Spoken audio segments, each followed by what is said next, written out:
Hello and welcome to Basementside. I'm your host, Deeg. I'm here tonight with my friends and co-conspirators, Matt and Taylor. Say hello. Sup? Hello. Hi. Hi, Bad Luck. Hi, Matt Dev. We're here tonight to determine who's the most intelligent, best-looking, and best TFC player among the three of us. And to answer that question, we're debating general gaming topics. This is a serious, formal, no nonsense debate where each of us will take 2 turns judging and 4 turns debating, and whoever at the end of the debate has the most points is the debate king. I want to be the debate king. Or the master debater? There it is, the master debater. It's been suggested that the hat is an automatic disqualification for Matt. I'll have to appeal to the judges on that one. Best hat. I can even flip it down if you guys want. Here we go. Okay. I win. Well, without any further ado, let's jump into it, boys. So, like I mentioned, the format is 1 judge, 2 debaters. We'll rotate, and I will flip a coin to randomly assign a position of pro or con for each debate prompt to Matt and Bad Luck. So, as much as we may like it, we would all love to choose the position that we would argue for. The fun in this is hopefully going to be getting to put each other into positions we don't agree with and arguing for them anyway. So, yep, let's get it on. Hell yeah. First question. Dice roll, please. And should games like Dark Souls have difficulty settings? Well. I'll be the judge to start off. Wait, doesn't have me as a judge? I'm still fixing the overlay. I didn't think this all the way through. Okay. So I'll judge and I will flip a coin. So I will flip a coin on Bad Luck's behalf. 1 will be pro and 2 will be con should games like Dark Souls have difficulty settings. And Taylor lands at 2. He is con. Matt, you are pro. Pro difficulty settings. Yes. All right. This is not. There's no first? set time or anything. Why don't we just give it to the con to start off?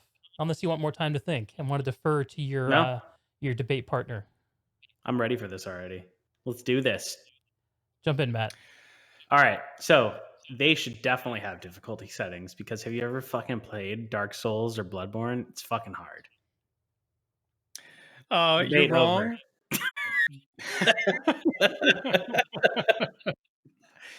No, because with difficulty settings, everyone's on all these different plateaus of difficulty playing through the game, and you don't all share the same experience. So you really need just to stop being a little bitch and just play it on the difficulty that it's meant to be played on, the way the game was designed to be played.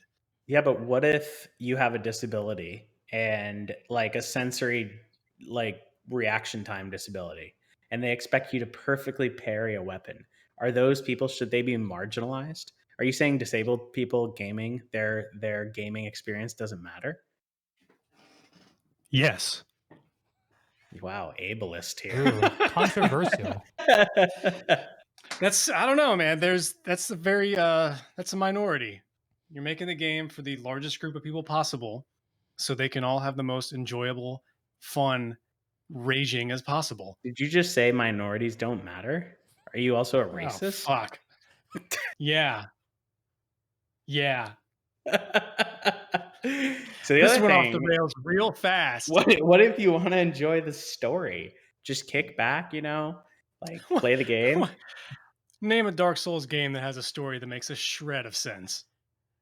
It's a great story about hitting walls every now and then on accident with your thing. Sekiro is the closest. Sekiro is the only one I've played, and the story is not terribly present. So So the Whatever. problem though is that like with those games, because they require such a level of mastery in them, it's difficult for people to kind of pick up and stop and kind of like play casually. You kind of have to dedicate your time. So it does alienate a large group of people by not having difficulty settings, by only like appealing to those who are willing to actually be challenged by it, but then also like have to be playing it on a very regular basis, because the moment they switch to a different game, right, they may forget all of those mechanics that they had to like understand in order to actually play it, and thus are set back and could be dissuaded by the game. Well, that's how any game works. When you spend enough time away from it, you forget how it works and you got to warm back up to it. I mean, even like an RPG like Final Fantasy, if you don't play it for a month, when you come back in, you're like, I don't know what the fuck I was doing. Better start the entire game over. And then you never beat it because you do that forever because you don't have enough time to play it in one sit down. You're wrong. But the the difficulty setting in these games, I know that every time I overcame a boss in Sekiro, I had an orgasm. And I don't want to take that away from anyone else. Yeah, but what if you just want to have several minor orgasms? You don't have to like blow your load all at once. I mean, that's why would you go for the Debate minor over. one when you can have the giant, wonderful one? And it's multiple times throughout the entire course of the game. Yeah, but sometimes, have you ever like beat off and not finished?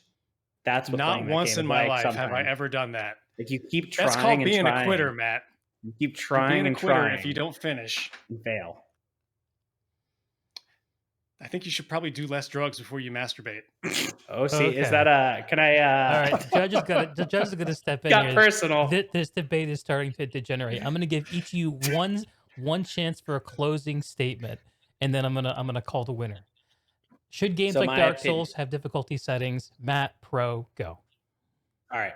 The answer is yes, they should have difficulty settings, because if you disagree, you're an ableist and a racist. No, they don't need difficulty settings because we don't want to raise a generation of pussies. This is a tough one. Do I go with the SJW interpretation, or do I go with the what's the opposite of SJW? I don't know. I'm gonna have to think about this one Fuck, because you got mine. on the one hand, it is great to have something that's great that works for everybody. Some people don't want to choose between sushi and chicken tenders, so you go to like an Applebee's, get whatever you want. On the other hand, some people like a really great steak, and you go to a great steak place for it. And I can see the appeal there.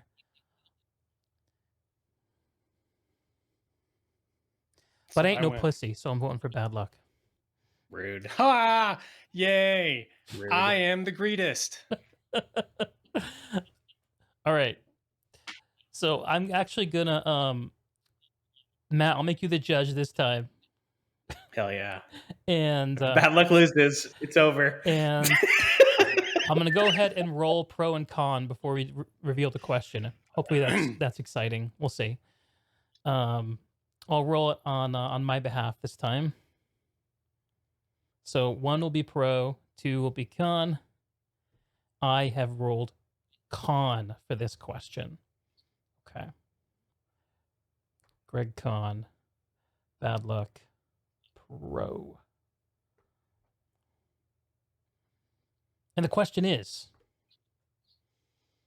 should Epic Game Store exclusives be boycotted? Dun, dun. Would the judge like Yes, to make any because opening fuck the man. comments before we jump in?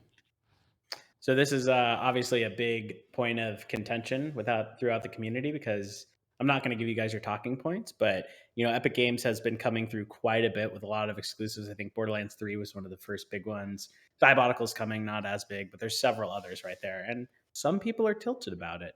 So Taylor, let's say why those people should be tilted. So, in some specific cases, when backers on Kickstarter contributed their money to a game that they were promised was going to have a Steam release, that then get it all thrown back in their face after waiting for years that it's going to be an Epic Store exclusive, and they don't want to deal with that bullshit. They want it on Steam. And so that is bad. And that's my argument. Epic Game bad. Okay. If you're listening, you should now be able to hear me through both ears. Sorry about that. So I, on the other hand, believe that Epic Games store exclusives should not be boycotted for several reasons. So, firstly, Steam has been the uncontested juggernaut of game online storefronts for ever, since game storefronts online were a thing way back in 2002 or 3 or whenever that became a hassle.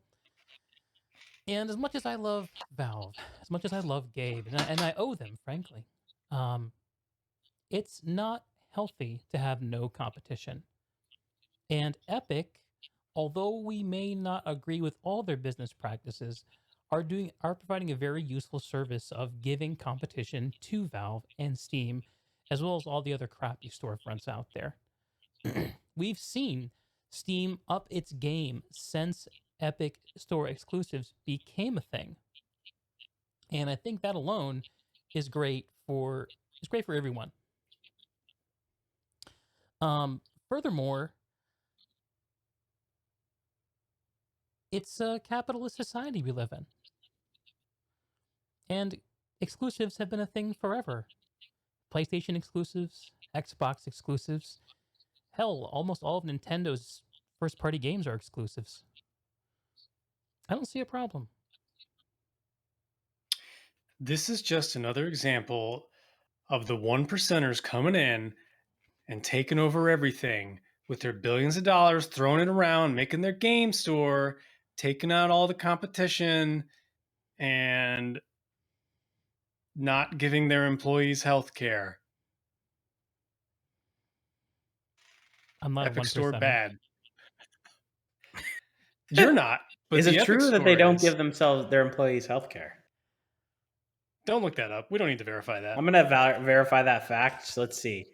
Just take my Epic word for it. I Games don't lie. employees and perks, health, dental, life, all 100% paid for. So incorrect No. point. Please make another point. That's bullshit. That's that's wrong information that you have.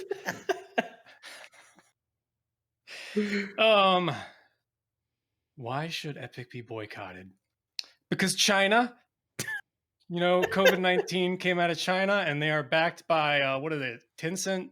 I forget the name of it, but they're Chinese. They're bad. That's how it goes now.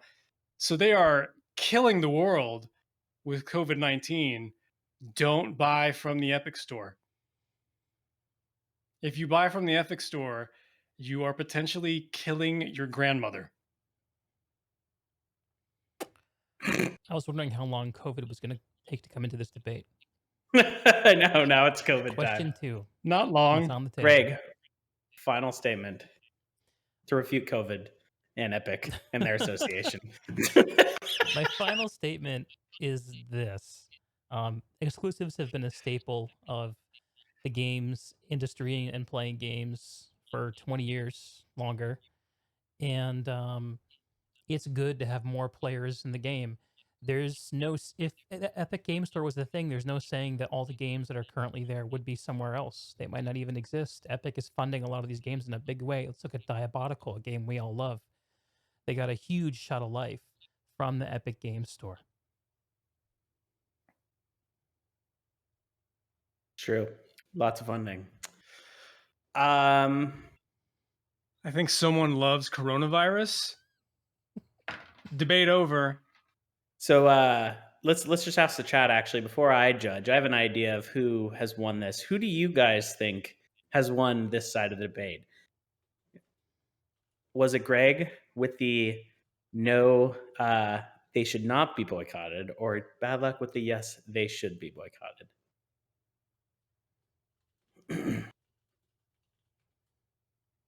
See, there, Nugkey, Nuki. I don't know what his name is actually. It's all weird on Twitch. He agrees. He's smart. No, he agrees with the point you were making, but did you win the debate? That's a different answer. Well, clearly the answer is I did win. There's no debate about that. Anyways, I'm gonna give this one to Greg just because Fuck. bad luck made up a fact that we fact checked and was incorrect. So they do give them their employees health care. The score Uh, is Greg 1, Bad Luck 1, Matt 0. Rude. But now you get another shot. Next time around, Bring it back. we're gonna for some reason I can't fathom, put Bad Luck in the judge's seat. you all think so highly of me. And we're gonna roll another virtual dice here to determine who will be pro and con for the next debate topic. Taylor, I can't find you. Bad luck, judge. I'm over here. I screwed up the. I'm in the background with the overlay. toaster. Hang on. That's me in the screen putting forks in a toaster in the grassy field. Okay. Who looks like the fucking dumbass now? Technical difficulties. Is that Fortnite?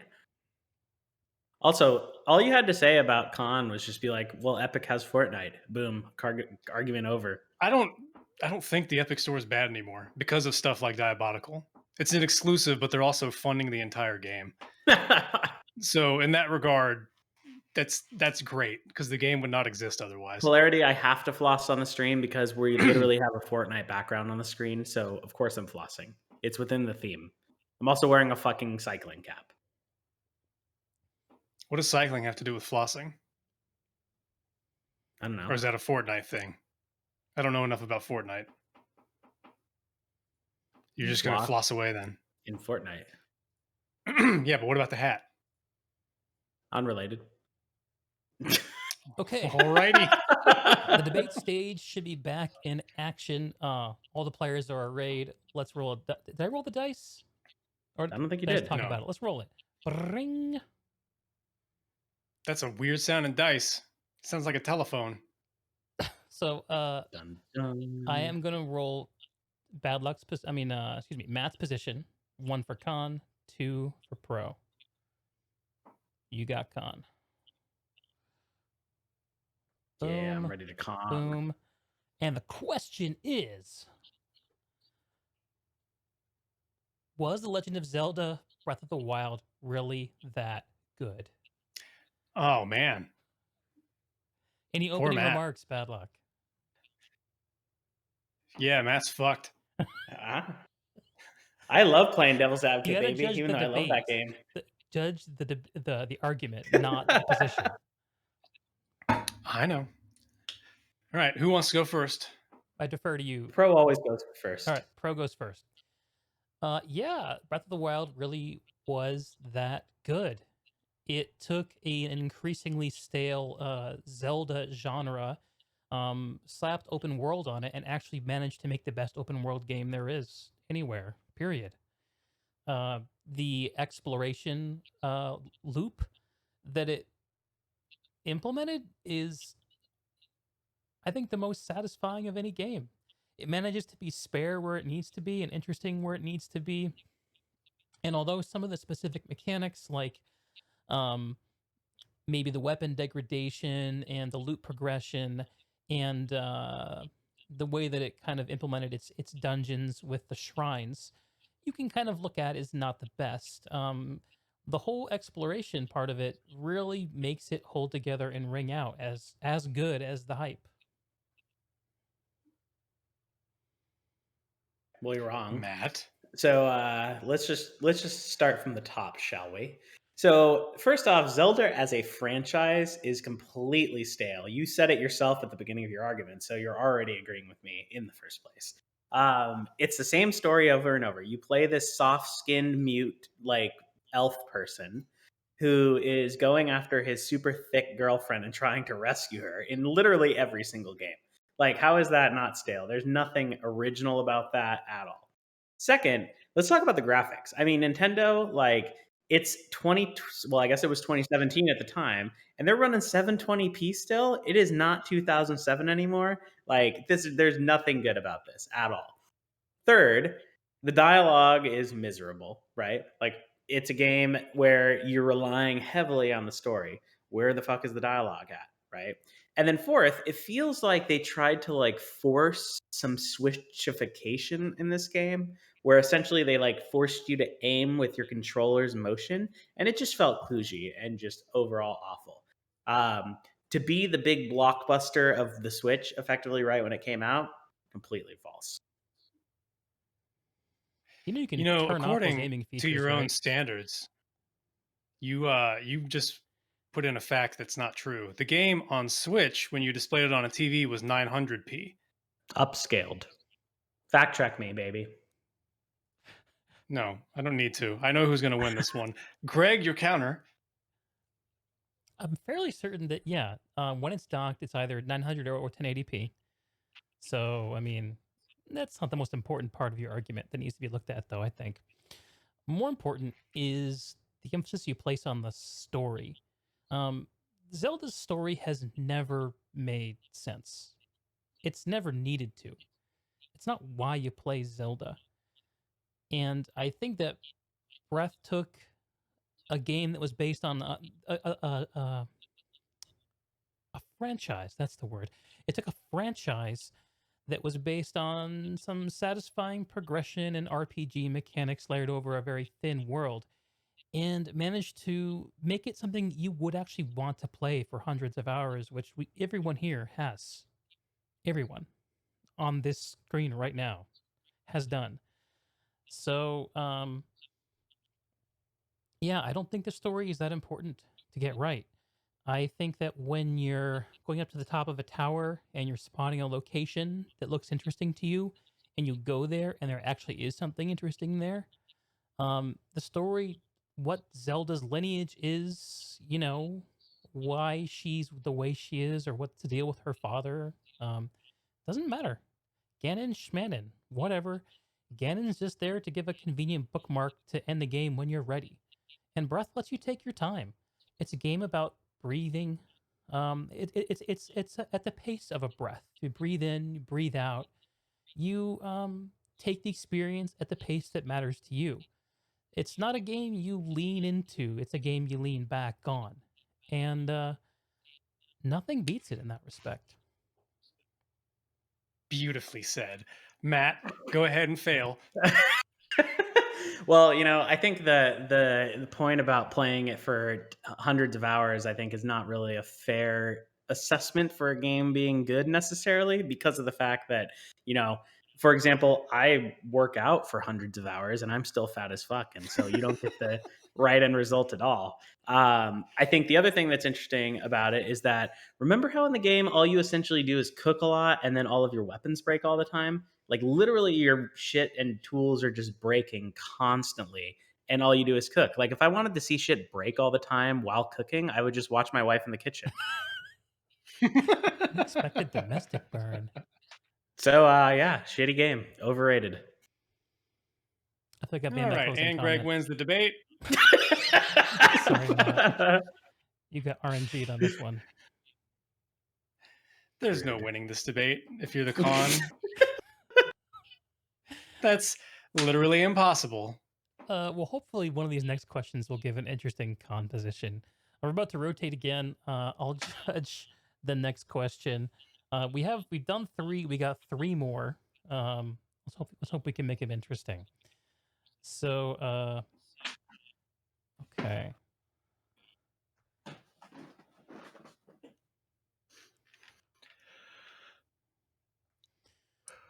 I'm going to roll Bad Luck's position as pro con here. 1 pro, 2 con. Boom. Okay. Bad Luck, you got pro. Sorry, Matt. Oh. Back to the cons. Let's hope it's a good one. Okay. And the question is, Wait, did you say I'm pro or con? you're pro, Taylor. Okay, there it is. Okay, and the next debate prompt is Doom 2016 was better than Doom Eternal. Fuck you. Wrecked. You're going down. Right. You might as well just walk out on this one. Yeah. Okay, so why is Doom 2016 better than Doom Eternal? Let's hear Because it. it brought it back to the scene with a vengeance. We hadn't heard anything from Doom since 2004 with Doom 3, which no one was a fan of at all. It turned into it was trying to be something it wasn't. It was trying to be a horror game when that's not what Doom is about. And Doom 2016 knew that, and it turned it into one of those I'm not trapped in here with you, you're trapped in here with me experiences.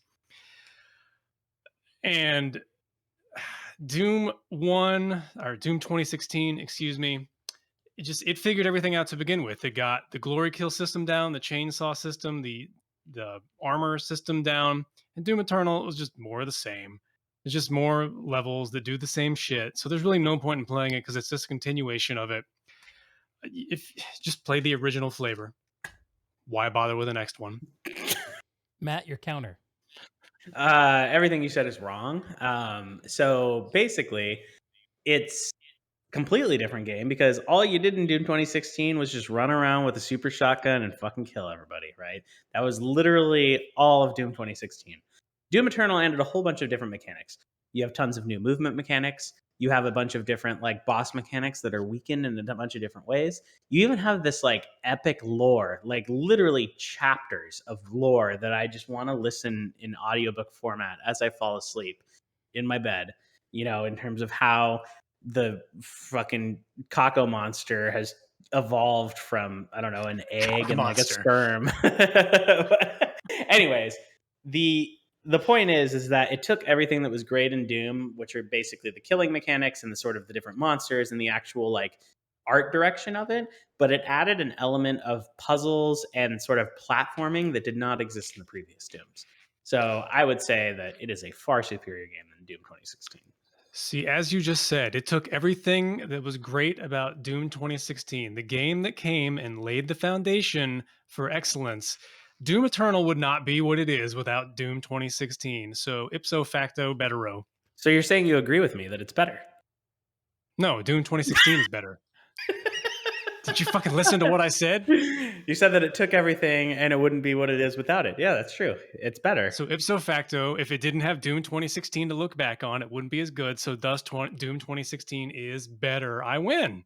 The other thing I would say that is far superior about Doom Eternal is that you have so much more of a like resource management mechanic that you didn't have in Doom 2016. Like you're always worried about running out of plasma gun ammo because those shield guys may be coming around the corner and you need to explode them, right? Like that's something that like you didn't have in Doom 2016. All you worried about was the inventory of your super shotgun. Yeah, who gives a fuck about that? I don't want to manage my ammo in Doom. I want to destroy things. The first thing you hear in the game is rip and tear until it is done. I can't do that if I don't have the ammo. Why even play the game? Well, Eternal also has a rune, right? I think they're called runes. That is a air control rune. So argument So did over. Doom 2016. Where do you think they got it from? But it's better. It's the same fucking thing. They just copied and pasted it from Doom 2016 to Doom Eternal. Control C, But Control V. Oh, give me credit for my new game. Hugo Martin. As a I side love note, I you. noticed my camera is speeding up and slowing down, and I'm sure I look absolutely fucking stupid. It's pretty Yeah. funny. You are well. No, actually, it's more what you're saying that makes you look stupid than your camera. Hey, you mean the things that are correct that are coming out of my mouth? Because Doom 2016 is better? Because you wouldn't have Doom Eternal without it? Mm-hmm. So, bad luck. The crux of your argument is that Doom Eternal is only an iteration on Doom 2016. And it's a bigger leap to Doom 2016 than to Doom Eternal, essentially, right? Absolutely. And Matt, your argument is that those improvements make it a better game. Yes.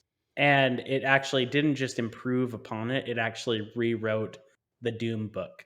Instead of just going into a, murder nest and slaying a bunch of demons, you actually have to think a bit more. True, true. I'm No, gonna no, no. throw. Doom 2016 rewrote the Doom book. Come on. I'm That gonna. was a big change. I'm gonna extend the question and give you guys an additional prompt for extra credit on this one. Oh boy. Some say that the additional platforming and story and difficulty elements of Doom Eternal are a distraction to what makes Doom good. And as a result, Doom Eternal does not do as good of a job as capturing the essence of Doom as 2016, a simpler but perhaps to some better game. How do each of you respond to this idea? Bad luck, you can go first. I absolutely agree. Doom 2016, the character is basically his hands, and they communicate so much anger and rage just through the expressions they gave his hands. When he gets a weapon upgrade, he punches the robot. He just rips everything and destroys it. There are no words, there are no sounds coming out of him. He just wants to murder everything that he sees. Even Samuel Hayden knew that and made it so that he couldn't be shot whenever the Doom guy was around. Doom Eternal tried to expand on the narrative, but Doom is not. It's like Breath of the Wild. It's not about the story, it's about killing everything you can see. And Doom 2016 knew that. It just made it so that hell is afraid of you. And that's the best take on a world of demons I've ever heard of. Matt, what's your response? We live in a world where we need to constantly evolve or else we fail. And I think Doom Eternal evolved in the right direction while 2016 was doing, just far, far too much of the same. I mean, look at J. Crew, for example. One of the most successful clothing stores out there for a long, long time just filed for bankruptcy, right? They didn't realize, unfortunately, that you can't keep making money off of, gingham blue checkered shirts and like chambray shirts, right? That people's tastes evolve. And what Doom Eternal did so well is that they are moving with the evolution of gamers' taste. Okay. You got anything else, gents? Or are you ready for Bad my luck sucks. judgment? Judgment Judge Day. us. I'm giving this one to Matt. You made the better argument. Success. Wrecked. That's just because Doom Eternal is, in fact, better. Hey, now, I had to say that Breath of the Wild sucked ass, so. I've actually really. Yeah, and you fucking lost as you should have. Can we get a less one-sided question Emmy's asking? These questions are all figured out ahead of time, so I hope so. I think If you have suggestions for other things too in the future, that would be awesome. The last question is going to be very interesting to you guys. Probably the last two actually are pretty one-sided, or not one-sided. When I play Doom 2016 now, it is the most boring shit in the world after playing Doom Eternal. Yeah. Now that you guys aren't actually debating, what do you really think, Matt, about the question? I actually agree with my statement. I think, no, obviously, like everything that I said on Breath of the Wild, I disagree with. I think that's like one of the greatest games made in the last 20 years. But Doom Eternal, I actually do like it a lot better than 2016. It's a lot harder, but that's warranted. It seems like it's a lot more gamey than 2016 was. Yeah. It's less go in and shoot. I do think that the narrative elements, I don't think they destroyed the game, but I didn't like the third person stuff just because the silent angry hands thing of the original Doom 2016 was great. But in terms of gameplay, Doom Eternal blows 2016 out of the water. Yeah. Yeah, I've heard people say going back to 2016 per your comment, bad luck is just like, it's like entering mud. It just feels awful by comparison. It's extremely slow and shitty. I mean, it wouldn't be if you didn't have Eternal to compare it to, but it's just, yeah, it's not fun anymore. I'm seeing a lot of comments on the new game, Eternal, that sound to me very similar to the complaints leveled at games like Dark Souls. Because Doom Eternal went in a direction to be like, no, we're more of like a gamer game. Like, you have to pay attention to all these things and do this and manage that, and you're going to run out of ammo and you have to use your chainsaw. Like, it doesn't let you go through the game however you want. You can't just use one or two guns. You don't get to have the experience that you choose for yourself. You get to have the experience that the game chooses for you, which is sounds kind of similar to the difficulty debate to my ears. That's not true, because what it's teaching you or the way they want you to play is just the way to most efficiently dispatch everything on the screen. You can still just use whatever gun you want. It's just not going to be as effective. Or you might not have ammo for it. Or that. But you can always get more. That's what good old chainsaws for. That. Okay, so let's get our next question queued up. Matt will be judge. So this one should be a little less one-sided. Actually, the next two in general, Mm-hmm. which are actually pretty hotly debated topics. So Okay. saving the best two for last. Yes, yes. I will roll my position. I am con, which means Taylor, you are pro. Ooh, this is gonna be another bad luck one where he has to argue against his own opinion. God damn it! Why does that keep happening? Is virtual reality the future of gaming? Judges' comments. So yeah, setting this up, I think this is an interesting point, just given how much VR has grown, especially in the last year, with some of the bigger releases like Boneworks, Alex, and a number of other things. I think the step also to make Alex a exclusive for VR has ruffled a few feathers, and so this has been a really big question. It's like, is this something that is here to stay and here to evolve? So I guess Taylor, go ahead and start us off and say, why is virtual reality the future of gaming? I don't know why you think I would not agree with this. This is the stance that I actually have. Virtual reality is funny because I think its biggest problem is how it is marketed. Because I was always under the impression that you're basically just putting two video screens right next to your eyeballs. And what no one mentions is the depth that comes with putting on a VR headset. You're you're in another world. It's incredible how accurate everything is to real life just with this helmet on. And so the first experience I had in VR was with Job Simulator, where I ran a cash register, which is something I did for 5 years of my life, and I hated every day of it. But I couldn't stop doing it in virtual reality because it was just incredible. It was as simple as you pick up a thing and you throw it at a person and you check out stuff and whatever. But it blew my damn mind. And then the next one I tried was Beat Saber, which I had seen people play for years, and that's a workout. That's a game that exercises you as you play, and it's incredibly fun because you're just trying to stay in sync with something the whole time. I guess it's 3D Guitar Hero, some lame crap like that. It could be marketed as, but it's super fun. And then there was a really original game that came out a few years ago called Super Hot, and then they released Super Hot VR, which actually outsold the original Super Hot. And I played that one as well. And the next day I was sore because you have to physically dodge and weave around bullets the entire time. So VR is absolutely the future of gaming. It's going to have a lot of hurdles to get over because, it costs a lot of money and you almost have to have an entire room to be able to do it properly.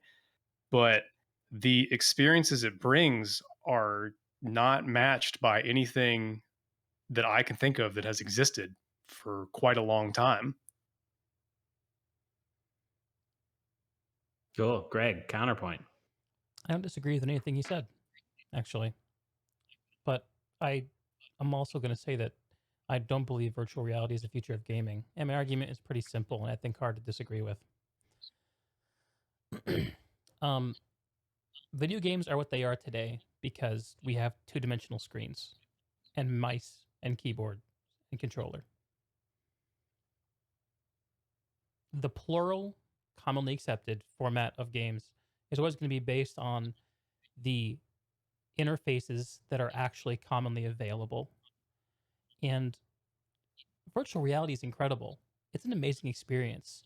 But you know what else was great when it came out? Wii Bowling. Have motion controls started taking over games? Are you playing new first-person shooter games with motion controls or RTSs or any other AAA title? No, because these games are developed for the tools everyone has. And virtual reality headsets, as cool as they are, as lovely as they are a niche piece of technology for enthusiasts. And the reality of actually having and owning and VR headset is an expensive one that requires a lot of working around. You have to have a space to get the best use out of it. A lot of people aren't gaming in a space where they can just clear off a VR room, you know? You don't all have multi-room mansions or a lot of us live in close quarters. There's an economic component where you know, as we're all seeing, our baby boomer parents grew up in an era where living independently on your own was a lot more realistic when you're in your 20s. These days, people are living in multi generational households much longer. And there's a lot less ability to have your own space for a virtual reality headset and stumble around. And God help you if you want to stream it and you need to have a green screen and everything that goes into that. Um, it's a harder experience to share. It's a harder experience to bring to everyone. And because of that, virtual reality is always going to be a niche, a great one, but not the future of gaming. Taylor, do you want to counter that? I think it's hard to make that argument because it is still in its infancy. Um, Almost any piece of technology, when it comes out, it's usually met with a lot of mockery. Well, I don't need that. It's dumb. And the best example I can think of is the iPhone. Because I know when I first saw one, I said, "Why do I need to watch a video on my phone?" And then I got one, and I was like, I can't ever not have this again. And then the same thing happened with a watch when I got a text message in the shower. Um, I think the more people that try VR, the more they're going to want it. Like I want it real bad now that I've tried it, Why don't and you I have just it? haven't purchased it yet because I just don't want to buy it yet. Hmm. There's no other reason really. Mm-hmm. I don't want to spend the money on it yet. Mm-hmm. And I don't want to spend the money on it yet because I know that as the future goes on, we're going to get wireless, we're going to get cheaper, we're going to get higher resolution, we're going to get higher refresh rate, and I am sure it'll be a helmet that doesn't even need to have sensors around the room. It'll all just be contained in the helmet. Mm-hmm. So it has a lot of room for growing because it is still new, and it has grown a lot in the how long has VR been out? Like 5 years now? Yeah, As about. a Depends mainstream what you call option? VR. Yeah. Well, it's yeah. There was that When old it goes beyond Nintendo gaming as console, well. right? That had like the red on black. I can't think of what it's The called. Virtual Boy. Virtual Boy, yeah. Yeah. That was not VR. I don't know what the fuck that thing was. It was strange. Yeah. But yeah, I think it has I think it's going to be a big thing, but it's going to take a long time to become that. Yeah, it certainly will. I mean, um let's look at the two-dimensional screens you and I are using now. Where did these start? I mean, obviously, computer monitors were modeled originally off of TV monitors, TVs, right? TV monitors were modeled off of like film projection, I guess. And I guess if you're if you're going to be really awful, you could say that those film projection bases are modeled off of paintings, and those are modeled off of frescoes, and then all the way back to scrawling on cave walls.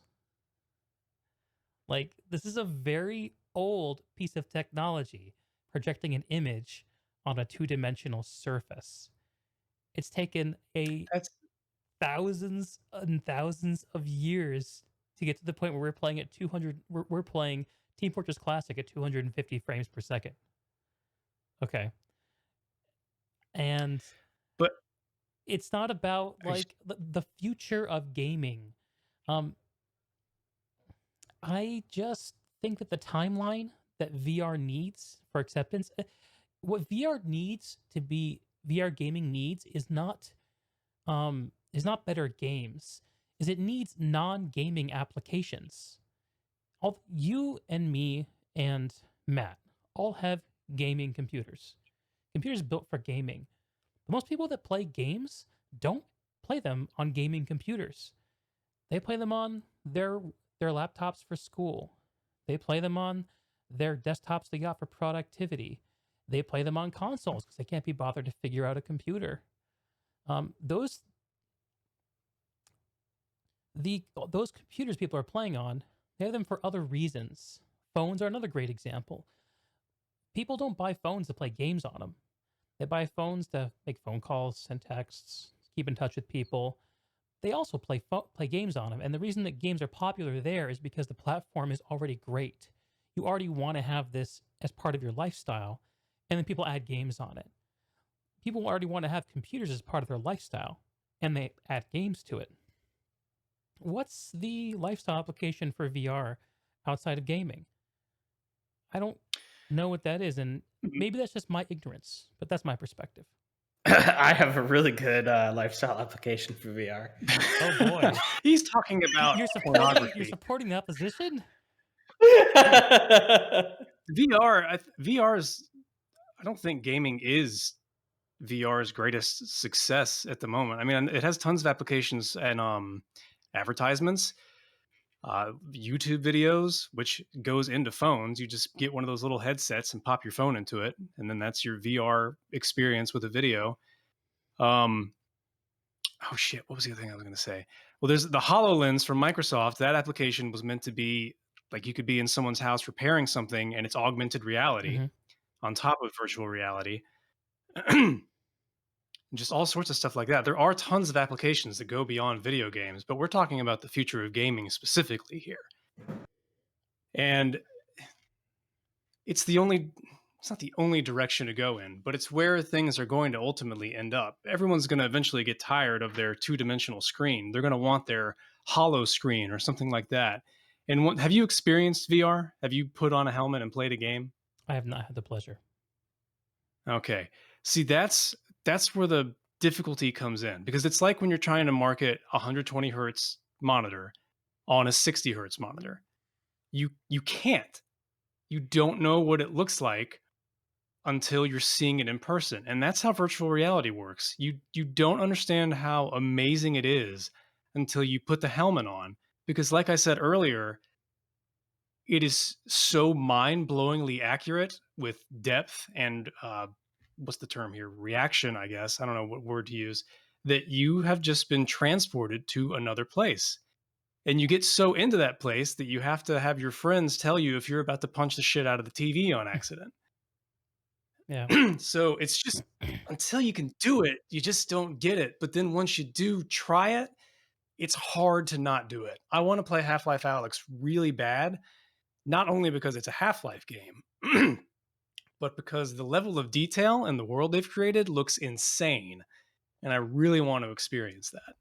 And if they can do that with more and more games in the future, I don't see how it couldn't possibly take over, especially since headsets are destined to become cheaper. I don't own the Valve Index right now because it's $1,000. But I'm also holding out on playing Half-Life Alyx because that's the best experience possible since it actually reads your finger inputs. And I think there's already development for another controller that doesn't even have buttons. It just senses your finger position on a bar. And it's only 2020 Hmm. now. So it's just going to get more and more advanced more and more quickly. And then when you look at they also have oh, what do you call them? The things that you stand on, omnidirectional runners, I guess, treadmills. Yeah, the little Where treadmills that go in every direction. Yeah. that almost looks more interesting to me than virtual reality. Because That imagine doesn't if you scare could me. play Bust TSC, my ass. right? But that's the element that I would love to see video games move into. I was pleased as piss when I woke up the next morning and I was sore from playing super hot. I was dodging bullets in a video game and it was exercising me and it's a ton of fun. Now, if you can push that on the entire population, what does that do for the world? I think it would be a great thing. I look forward to it happening and I have no doubt that it will. It's just not going to be quick. Sure. So, out of curiosity, bad luck. What kind of mouse and keyboard do you have? I have an Apple keyboard. I have a Razer Death Adder mouse. How much do you think those two things cost, just roughly? $100 keyboard.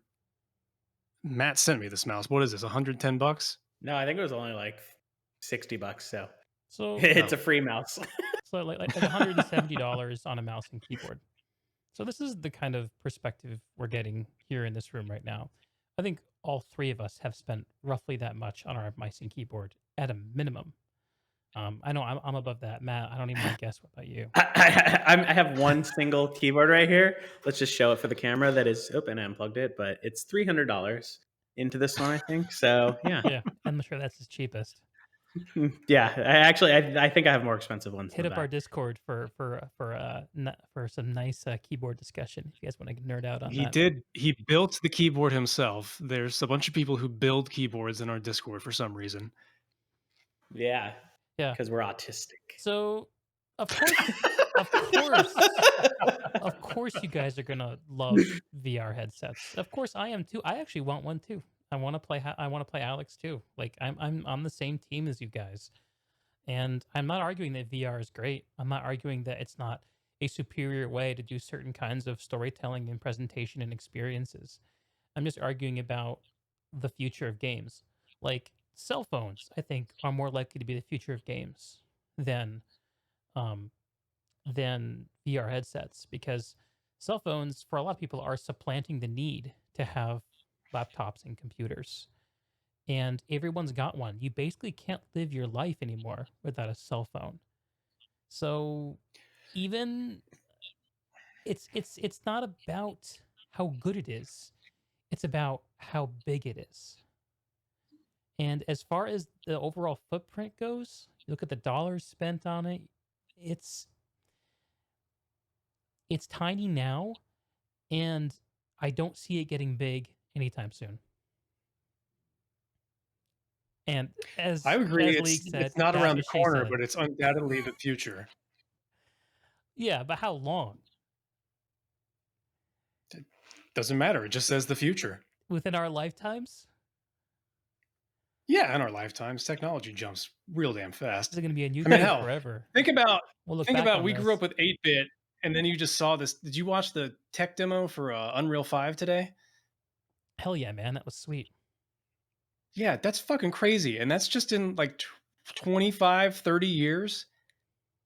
So we're going to see some insane shit with VR within our lifetimes. Judge Matt, have our two debaters sufficiently made our positions clear? I think so. Are you ready to Then this is judge? actually a really, yeah, I think I'm ready to judge.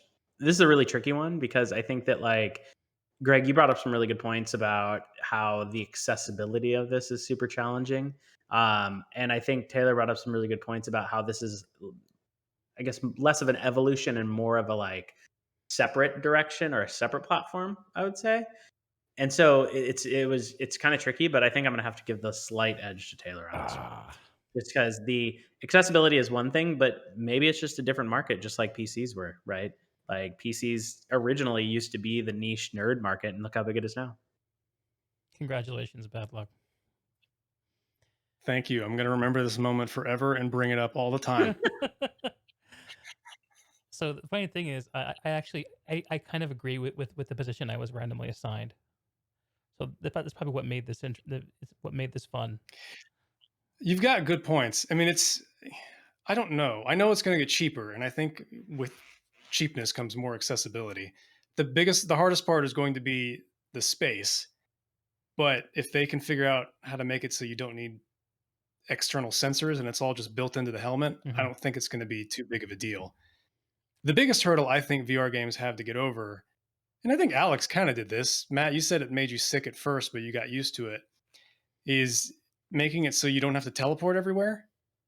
So Yeah, you it's can setting. actually just more walk instead of blink and appear somewhere else. Hmm. But and so when you watch people play Half-Life Alex, it's not a fast game. It looks really slow and clunky to watch. But when you're in it, you're like, oh god, I can't load the fucking gun. Oh shit, I dropped the clip. Gotta pick it back up. Oh, I'm dead. Yeah, the intensity of it is so much higher as a result.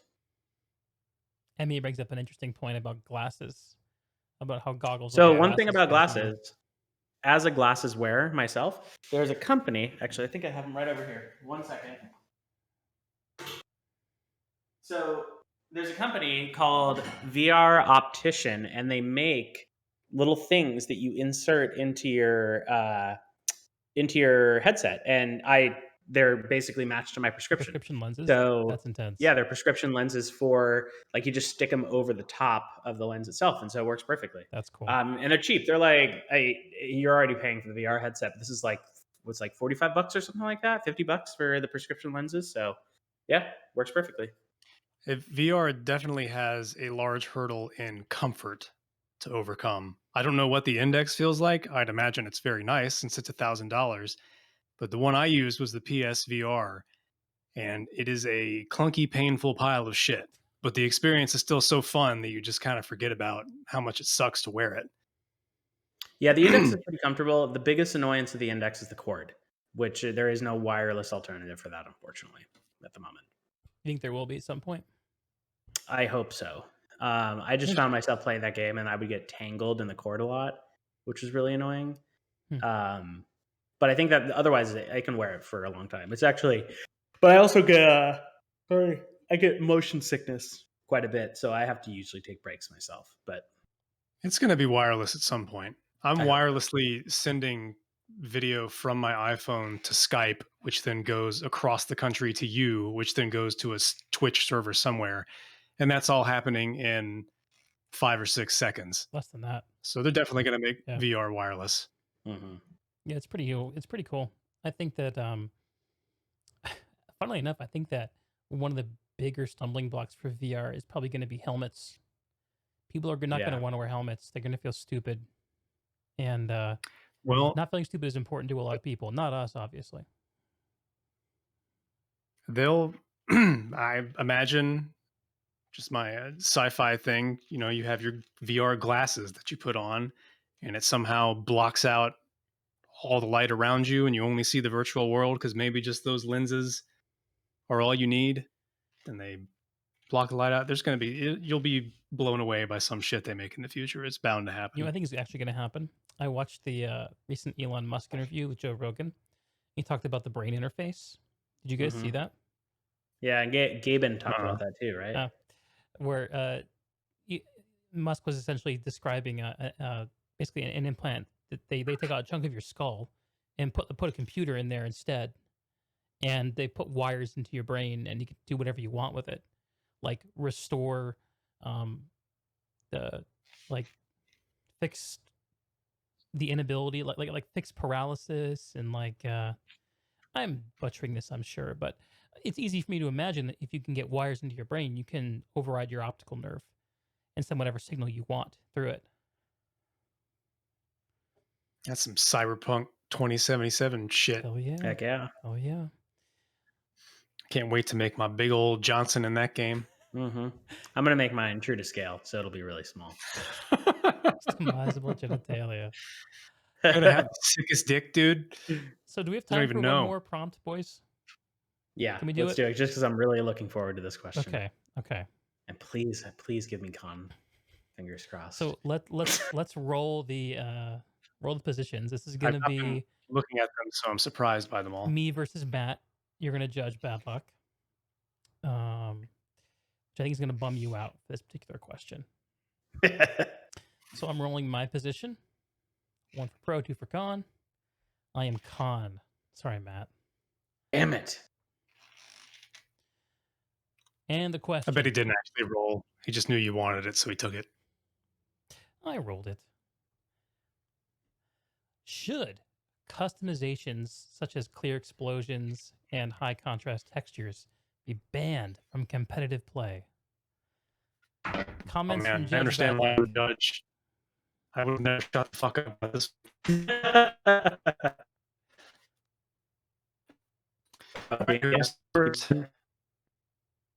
Having a little bit of latency over the audio connection here, guys. Just a second. Let me reconnect. Technical difficulties. Doug heard the question.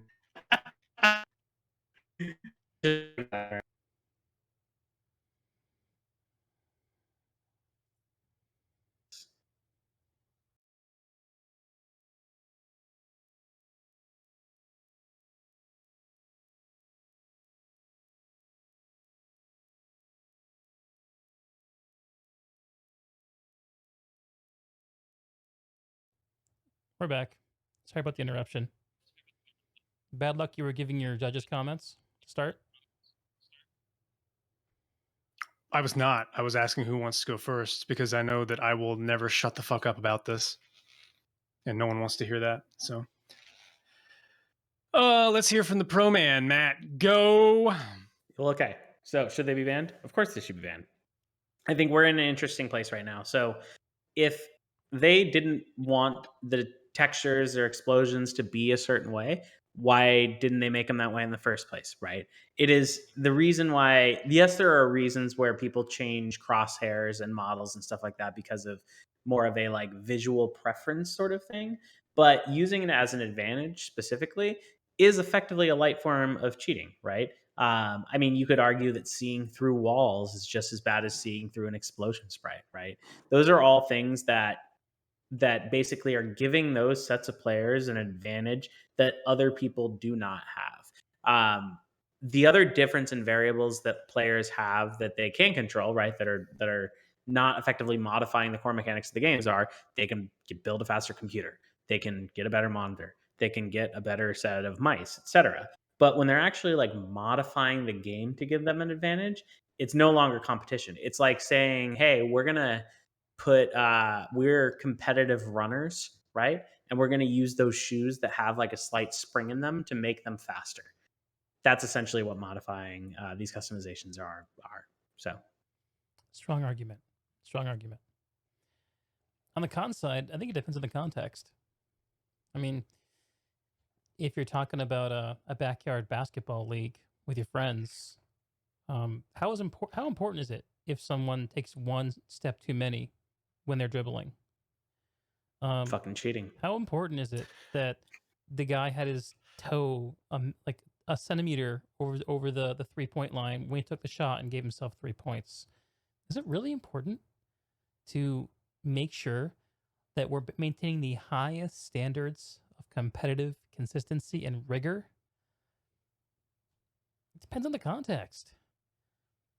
If we're talking about the NBA, we're talking about any professional league, talking about, the international for Dota, yeah. Hell yeah. Like fucking crank it to 11. Standardize that shit. Don't let pings be different. Put everyone on the same LAN network. Give everyone the same hardware. Like everyone the same. So the only difference is the person sitting behind the monitor. But if you're playing Team Fortress Classic in 2020, does it really matter if your models look a little different? Does it really matter if your explosions are a little smaller? It might give you an edge. In fact, it almost certainly will. It'll make your game look silly, which is something you can accept, of course. But it's a matter of context and degrees, of course. One of the major questions when it comes to uh, any sort of regulatory measure is enforcement. And really, the regulation is only as strong as the enforceability of it anyway. We're at a point now where clear explosions can pretty easily be enforced because it's possible to do that from the server side in a pretty straightforward way. But should we start banning people who use custom textures? Our buddy Kyle was just working on some high-res TFC textures that look great. Should people not be able to use them because it's not the competitive standard to use default TFC textures from 1999? Eh. Yeah. So here's a question. When Tom Brady deflated footballs, was he cheating or not? I don't know this story very well. Bring me up to date. So Tom Brady effectively, there's a whole, I'm going to see if I can remember this because it was so long ago, but basically he deflated the footballs to make it much harder for the opposing offense to catch, if I remember correctly. And then they got caught, right? So effectively they were modifying football. Craig doesn't watch baseball. Wrong sport, by the way. Sorry, yes, it was easier for him to hold it. That's what it was, Deflategate. And so he effectively modified the game to give him an advantage, right? Okay. That effectively to me is the same as using a clear explosion sprite. So because the other people didn't have that same advantage with their footballs were the same. Tom Brady's footballs were not the same. The other thing that's interesting here, and I think you brought up clear explosions as a great example, is that it is something that does get banned, right? So in a sense, the leagues themselves already say, hey, you can't use this modification, right? And so, because it gives people far too unfair of an advantage, it's really easy to miss shotgun shots with an explosion in your face. It's really easy to see people coming around the corners when you have a wall hack, right? It's all the same. So, Yeah.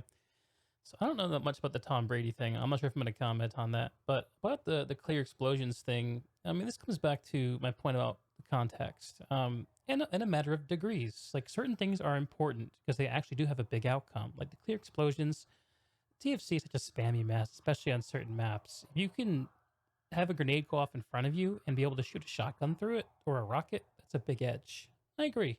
That's not great, and it degrades the integrity of the experience for people. Um, but I see a lot of people playing TFC who are the guys like the in-house crowd who have been playing the game forever. And although there is one very standout example of someone who uses alarming customizations, I would say, if not in terms of competition, certainly in terms of aesthetics, that most of those players who really care about being good use basically default TFC. Like they care about being good and they use the defaults. It's because it's TFC. The context matters. It's not the international. It's not a big cup for Overwatch or Counter Strike. And um yeah, it's a judgment call. So should customizations be banned from competitive play? This is a question you have to kind of answer on a case by case basis. Um, One of the other pieces of, again, I'm going to use the word context again, that's important to consider is when a game was made or what it was made for. Um, some games were made at a time where the idea of having a serious competition was laughable, like Team Fortress Classic.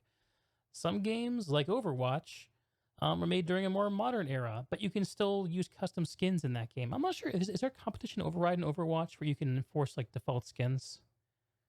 I'd imagine there would be. I don't know. But for the most part, games that are intended to be taken as serious competitive esports are already set up this way. So, yeah, it's not as simple as saying should all customizations be banned. It's really more of a question of what experience is good for the community who's playing to have. Is it important to be a litigious asshole and ban everything? Or is it important to just get the egregious offenders out of the way and leave people to do whatever the hell they want with the rest? Matt, do you have anything to add? No, I think that was his refute.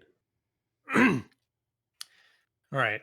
So, judges' comments. It is hard to decide who is right here because I agree with both of you. I think customizing the game is fine, but I think there are definitely places where it is pushed way too far. Uh, just and I would say that. Shut up, Siri. I didn't say, "Hey Siri." What I would say is it depends on partially the attitude of the player, since we don't really have leagues anymore to establish rules like this. So the person you were mentioning, who is named Massacre, uh, he takes this seriously. He wants to be really good. He talks about how good other people are. He banned someone because they didn't play within the parameters of how the game was supposed to be played. But when I watched his stream one day, I saw that he replaced all of his textures with just gray. And then his models are these giant blue and red blobs that have green outlines on them. And that is like the maximum contrast possible you can create for an object in a game where everything's flying around at a million miles an hour. And I think that's a huge competitive edge. And yeah, it's 2020. None of it really matters anymore. but when you care a lot about how good you are, I don't think that helps your case. Can I And respond to in the that? case of like the beer league that we have now, no, I don't think that should be allowed. I do agree that, again, all the winning and stuff that mattered happened a long time ago, but should still be as fair as possible. But then there are things like rocket flares. The default rocket flare it's blinding. It's really damn hard to play with. Yeah. And nowadays we all play 1920 by 1080 or even higher, and so the default crosshair is like 1 pixel in the center of your screen, and it's the same color as everything else in the world. So yeah, you got to change that as well. And there's some other things that are just pure aesthetic. It doesn't really matter. So in terms of who is right here, I don't know. I would have to call it. Is it an option to call it a draw? Because you're both correct. No, don't be a pussy. You have to pick somebody. Look at the prompt. Who made the better argument? Can't hear You must decide. Something's gone wrong.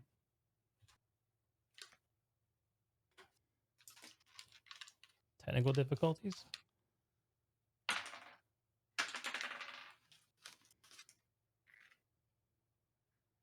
Maybe. Do we lose him? His AirPods died.